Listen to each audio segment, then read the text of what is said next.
என்னத்துக்கு mid night வரைக்கும் உனக்கு பார்ட்டி? நீ எல்லாம் நினைக்கிறாய் இந்த வயதிலே சுதந்திரமாக வெளியில் போய் போதைக்கு உட்படுவது, செக்ஷுவல் ஆக்டிவிட்டீஸ்ல ஈடுபடுவது, உன்னுடைய உடல் என்ன ஹார்மோன் என்ன சொல்கிறதோ அதையெல்லாம் போய் செய்வது, டான்ஸ் ஆடுவது, பாட்டு பாடுவது, கத்துவது, இதெல்லாம் சுதந்திரம் என்று நினைக்கிறாய். எல்லாம் ரொம்ப நல்லாதான் இருக்கும்.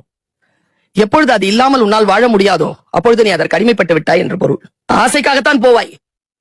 ஆனால் அது இல்லாமல் முடியாது என்கின்ற நிலையில் உன்னுடைய உயர்ந்த நிலை தாழ்த்து தாழ்த்து தாழ்ந்து வந்து கரைந்து போய் ஒன்றுமில்லாம போயிடுவ. ஃபர்ஸ்ட் இந்த வயசுல நோ சொல்றவன் ஜோக்கரா தான் தெரியும். ஆனா நான் சொல்றேன் 10 வருஷத்துக்கு அப்புறம் அவன் தான் ஹீரோ. எல்லாத்துக்கும் எஸ் எஸ் சொல்லிட்டு இருந்தான்ல, 10 வருஷத்துக்கு அப்புறமா அவன் ஜீரோ கூட இல்ல. நான் ஜப்பான் நாட்டிற்கு சென்ற பொழுதுங்க, யாருமே ரோட்ல ட்ரெயின்ல போன் யூஸ் பண்றது இல்லைங்க. எல்லாரும் புக் வச்சு படிச்சிட்டு இருக்காங்க. அவர்கள் மொபைல் பார்ப்பதே இல்லை. பார்த்தா அங்கிருந்துதான் ஃபர்ஸ்ட் நோக்கியா வந்திருக்குது. அவன் தான் தொடங்கி விட்டது. உலகத்திலேயே ஆக டேஞ்சரஸ் கேம்ஸ் கொரியா, சைனா, இவங்க எல்லாம் அந்த கேம்ஸ் உருவாக்கி வெளியில